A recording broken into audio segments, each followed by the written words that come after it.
আসসালামু আলাইকুম ওরহমতুল্লাহ। বাংলাদেশ জাতীয়তাবাদী দলের ভারপ্রাপ্ত চেয়ারম্যান জনাব তারেক রহমান একটা কথা বলেছেন, ধর্মীয় উগ্রবাদ নিয়ন্ত্রণ করা না গেলে ফ্যাসিবাদ সুযোগ নেবে। আমরা জানি রাজনীতিতে দুটো পক্ষ থাকে, একটা পক্ষ হচ্ছে যারা ক্ষমতায় আছে এবং যারা ক্ষমতার বাইরে আছে। এটা হচ্ছে লড়াই, না ক্ষমতায় যাওয়ার লড়াই। আমরা 5ই অগাস্টে যেহেতু ফ্যাসিবাদের পতন হয়েছে, ফ্যাসিবাদ এখন সরকারের বিরুদ্ধে, তারা এখন ক্ষমতায় যাওয়ার জন্য সংগ্রাম করবে। এখন সরকারের নীতি নির্ধারণী পজিশনগুলোতে কারা আছে? ইসলামী দলগুলা, জাতীয়তাবাদী দলগুলা বা অন্যান্য যে দলগুলো ছিল যেগুলো গত ফ্যাসিস্ট সরকারের অংশ ছিল না, তারা এখন ক্ষমতায় আছে। ইউনূস সরকারকে তারা ক্ষমতায়িত করছে, সাপোর্ট দিচ্ছে। এই বাস্তবতায় তারেক রহমানের এই কথা যথেষ্ট যুক্তিযুক্ত। কেননা এই রাজনীতি হচ্ছে কৌশলের খেলা। এখন আমাদের যেই গত 17 বছরের আন্দোলনে যে একটা জোট ছিল, জোটগুলোকে আমরা কী বলি, জাতীয়তাবাদীদের একটা জোট ছিল, আবার ওদিকে আওয়ামী লীগ যারা আছে তাদের একটা জোট ছিল। সো এই জোটগত শক্তি দিয়ে তারা রাজনীতিতে ফয়দা নিত, রাজনীতিতে তারা তাদের যে বার্গেইন ছিল তারা চালিয়ে রাখত। এখন 5ই অগাস্টের পরবর্তীতে যেহেতু ক্ষমতা পুরো উল্টে গেছে, পালাবদল হয়ে গেছে, এখন জাতীয়তাবাদীরা 5ই আগস্টের আগে যে কাজটা করতো সেটা এখন কে করবে? আওয়ামী লীগ বা ফ্যাসিবাদ যারা করেছিল তারা করবে। আবার ফ্যাসিবাদীরা যে কাজটা করতো 5ই আগস্টের আগে, সেই কাজটা এখন কারা করবে? জাতীয়তাবাদীরা সেই কাজটা করবে। সুতরাং জাতীয়তাবাদী শক্তি বা ইসলামী যে দলগুলো আছে তাদের মধ্যে যেই যদি দূরত্ব তৈরি হয়ে যায়, তাদের মধ্যে যদি নিজেদের মধ্যে কামড়াকামড়ি শুরু হয়ে যায়, তাহলে কী হবে? ফ্যাসিবাদী যে শক্তি যারা ক্ষমতার বাইরে আছে তারা এই সুযোগটা নেবে। এটা জাস্ট হচ্ছে আমাদের প্রত্যেক জীবনে যে কাজটা হয় সে কাজের মতো, যুদ্ধের মতো। সো এখানে সেই জন্যে আমি অনেক আগে বলে আসছি যে বাংলাদেশের রাজনীতিতে এখন যেহেতু ক্ষমতার পালাবদলের ফলে নিজেদের মধ্যে মারামারি হচ্ছে, কাটাকাটি হচ্ছে, কারণ এখন ক্ষমতা কে কতটুকু ভাগ পাবে। কিন্তু দিন শেষে কী হবে? দিন শেষে আবার এদের মধ্যে জোট হবে, ভোট ভাগাভাগি হবে, আসন ভাগাভাগি হবে। সো এরা চাইবে এদের ক্ষমতাটাকে যত লম্বা করা যায়, যত রকমভাবে লম্বা করা যায়, মানে অন্যদেরকে বঞ্চিত করে এরা যত কিছু আদায় করে নিতে পারে। বাংলাদেশের কথা খুব বেশি ইকুয়েশনে আছে সেটা বলা যাবে না। যেটা আছে সেটা হচ্ছে কি, ক্ষমতাটা আমার কাছে থাকতে হবে। এতদিন বাংলাদেশ আওয়ামী লীগ চেয়েছিল ক্ষমতাটা তাদের কাছে রাখতে, এবং সেজন্য তারা নানা রকম চলে বলে কৌশলে 17 বছরের শাসন ব্যবস্থা তৈরি করেছিল।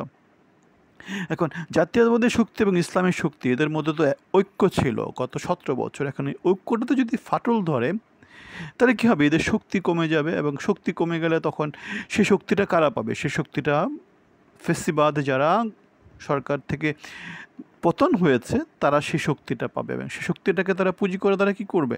তারা আবার ফিরে আসবে। আমাদের মধ্যে অনেকে হয়তো বলছেন যে আওয়ামী লীগ আজীবন কোনো সময় আসবে না।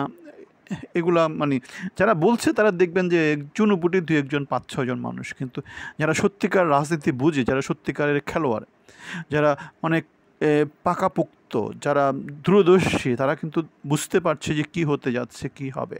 সুতরাং ওই কথাটা আমরা গত 7 মাস ধরে বলে আসছি, বাংলাদেশ আওয়ামী লীগের ভয় পাওয়ার কোনো কারণ নাই। বাংলাদেশ আওয়ামী লীগ এটাই হচ্ছে রাজনীতির খেলা। রাজনীতি শুধু 1-2 জন মানুষ কন্ট্রোল করে না, রাজনীতি কন্ট্রোল করে কারা? বাংলাদেশে যত নাগরিক আছে তারা কন্ট্রোল করে। সুতরাং আপনাকে কী করতে হবে? জনগণের জন্য কথা বলতে হবে, জনগণের জন্য কাজ করে যেতে হবে, জনগণের ইস্যুগুলোকে সামনে নিয়ে আসতে হবে। আমরা অলরেডি একটা কথা বলেছি, যে কী কথা বলেছি, যে হাসিনার সময়ে দেশের অবস্থা অনেক দিক থেকে খারাপ ছিল, অনেক দিক থেকে ভালো ছিল কম্পেয়ার করলে। যেমন তারেক যেটা বলেছে যে ফ্যাসিবাদী মানে ধর্মীয় উগ্রবাদ যদি মানে ধর্মীয় উগ্রবাদ গত 17 বছর ছিল না, সেটা বাংলাদেশের লোকজন সেটা বুঝতে পেরেছে যে বাংলাদেশে স্থিতিশীল ছিল। তারেক সে কথাটাই বলেছে। তাহলে আওয়ামী লীগ সরকার দেশকে স্থিতিশীলতা দিয়েছিল। এখন 7 মাসে ধর্মীয় উগ্রবাদের ফলে, আওয়ামী লীগ সরকার না থাকার ফলে দেশে ধর্মীয় উগ্রবাদটা মাথাচাড়া দিয়ে উঠছে। সুতরাং তাহলে কী হবে?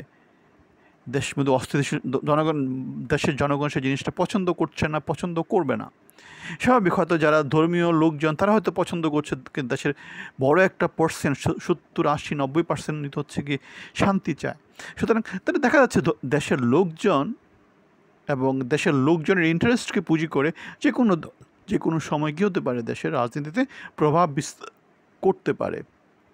যারা যারা আমাদের যে প্রধান উপদেষ্টা, প্রেস সচিব, তারপরে আমাদের কিছু কিছু আছে না, মানে গিরগিটি কালারের লোকজন, এটা করবে ওটা করবে, মানে এগুলো হচ্ছে ঘোলা পানিতে মাছ শিকার করার চেষ্টা করা। সত্যিকার কথা যেটা তারেক জিয়া বলেছে বা আমরা যে কথাগুলো বলছি সেই কথাগুলোই সত্য কথা। যেমন বাংলাদেশের রাজনীতিতে গত 17 বছর বিএনপি তো মানে মিডিয়া বলেন, কোথাও বলেন, বিএনপির তো কোথাও চিহ্ন ছিল না।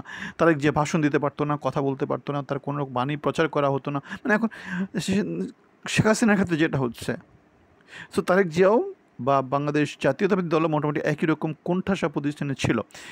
মানে সেখান থেকে তারা এখন বাংলাদেশে মেইন স্ট্রিম রাজনীতিতে চলে আসছে না, তারা এখন ফ্রন্ট ফুটে চলে আসছে না, তারা এখন চালকের আসনে আছে। সুতরাং যে কথাটা বলছি, তাহলে ঈদের পরে হয়তো দেখা যেতে পারে নতুন করে, যেহেতু আমরা দেখতে পাচ্ছি ইন্ডিয়াতে নানা রকমের জিও পলিটিক্যাল ইস্যু সামনে চলে আসছে, আমাদের বাংলাদেশে নানা রকমের জিও পলিটিক্যাল ইস্যু সামনে চলে আসছে, জিহাদি, মৌলবাদী, নানা রকমের ব্যাপার স্যাপার চলে আসছে, খেলাফত মজলিসের নানা কিছু সামনে আছে।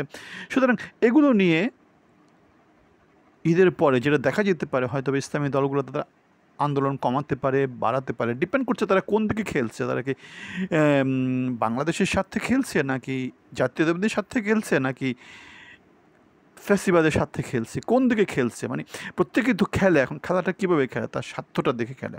সুতরাং ঈদের পরে যেহেতু এখন বাংলাদেশের বড় একটা জনগোষ্ঠীর যেহেতু রোজা করে শান্তিতে থাকতে চায় রোজার মাসটা, সুতরাং রোজার মাসের শেষে আবার দেখা যেতে পারে যে রাজনীতির মাঠ উত্তপ্ত হবে। আমরা দেখেছি রোজার আগে আগে দেশের রাজনৈতিক পরিস্থিতি উত্তপ্ত ছিল, মাঠে নানা রকমের সংগ্রাম ছিল, নানা রকমের দাবি দেওয়ার একটা নহর বয়ে গিয়েছিল, দর্শন এগুলো নিয়ে নানা ইস্যুতে মাঠ অনেক গরম ছিল, শিক্ষকদের অধিকার নিয়ে অনেক মাঠ গরম ছিল। সুতরাং সামনে ঈদের পরপরই আমরা দেখতে পাবো একই রকম একটা জিনিস মাথাচাড়া দিয়ে উঠতে, এবং সেটাকে পুঁজি করে সরকারের উপর চাপ দিতে, সরকারের মধ্যে খেলোয়াড়রা খেলবে, সরকারের বাইরে খেলোয়াড়রা খেলবে, আবার বাংলাদেশের ভিতরে খেলোয়াড়রা খেলবে, বাংলাদেশের বাইরে খেলোয়াড়রা খেলবে। সো এগুলো হচ্ছে খেলা।